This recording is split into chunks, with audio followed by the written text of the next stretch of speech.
Hi, Leo. Yes, hi, Leo, and hi to everyone else. My name is Phil Rude. I'm an illustrator, comic book artist, and sometimes writer. That walking and talking dinosaur toy belongs to my grandson, Leo, and I made it talk and sort of walk in this silly little video that I made just to send to him and make him laugh, which I am told it did. I was successful in that. A couple weeks after that, I wanted to make him something else, so I made this series of quick sketches of a dancing cat while I was watching TV on a Friday night. Just sketchbook sketches. And then I took these shots of each sketch and put them together in my phone's simple little stock video editor. And then I sped them up until they moved. For copyright reasons, I don't have the music here, but I set this quick animation to the opening of one of Leo's favorite songs. That's Dire Straits' Money for Nothing. He loves that song. And the result is a dancing cat that Leo watches and imitates. He does the dance moves when he watches the video now. The video and the animation, it's crude and rough, but it makes Leo happy. And it was actually a lot of fun to make. I had a really good time with it. So I thought about it after a while. And then last week, I made these 5 drawings. Again, nothing fancy, nothing too refined. But just wanted to see if I could make a walk cycle. And I did. This hefty cat walking with its twitching tail actually came out pretty well, considering how quickly I threw it together. It's pretty decent. And that I'm not an animator. I'm not an animator by trade. I have very, very little experience doing it, especially frame by frame animation. I did a little bit of Flash stuff a long time ago. But anyway, I also set this to the opening of Looking Out My Back Door by CCR, and I sent it to Leo, which I'm told he also loved this one quite a bit. You can cut straight to what Leo likes by picking the right songs. He's a real audiophile. But I threw this together quickly. I did these for my grandson, but I also had a lot of fun doing them. And it got me thinking about what is actually possible in a lot of ways.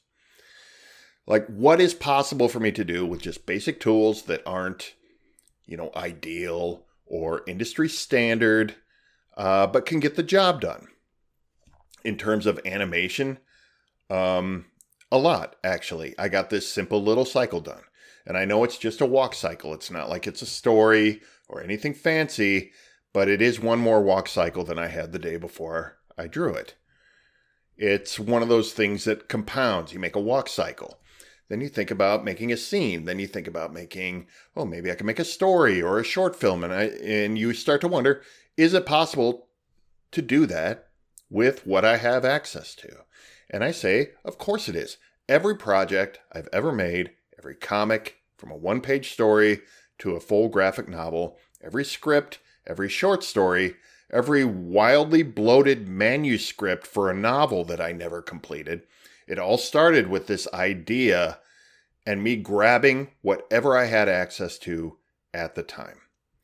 A film is possible. I have no real plans to do one, but that doesn't make this a wasted experience or a wasted thought experiment. Just by virtue of making this little cycle, I've drawn a character, and that alone sparks ideas for a story, for other visuals. I did this for my grandson Leo, and I started to think about what else would he like in this? And, what actions could I animate that he would laugh at, that he would enjoy? And then even if I'm not doing them, what if I just storyboarded those? It's all writing. It's all practicing the same skills that I'm trying to improve every day. It's walking it out to a conclusion. even if I end up not making a finalized project or anything out of this, there's a huge amount of satisfaction that comes with just mapping out the story. I know it's not the same thing as having something done, but there is something enjoyable in it. I have scripts, I have storyboards, I have outlines, I have even finished art of comics that I've not produced for a variety of reasons. A lot of it comes down to you have to pick and choose your projects. But I still really like that I've outlined and made the bones of stories out of projects like these. I know ideas aren't worth anything. That's the saying anyway. The idea is worth nothing. You have to execute it. And that's true, but it's mostly true in terms of like a marketable idea, a movie that you are trying to produce and hopefully turn a profit on, or just to get out in the world. Creating, writing, or just hammering out story beats on their own also have a lot of value, is what I'm saying here. So I am advocating for you to grab whatever tools you have access to, a computer or a piece of ruled notebook paper and a crayon, whatever you have. Make a quick idea and see where it takes your mind. Even if you think you don't have the technical skill or the right tools. Try it even if you don't have a full idea or a direction to head in. You'll never run with that idea if you don't take the very first few simple steps, just like the ones in this walk cycle. That's it. That's what I'm leaving you with this year. Thank you for watching. Thank you for watching all of my videos over the past year and since I've started, restarted my YouTube presence in general. And I just want to say that no matter what holidays you're celebrating at this time of year, please do so safely. Protect your physical and mental well-being, and surround yourself with the good people in your life and make the most of this time of the year. Take care of yourselves, and I will talk to you in 2026.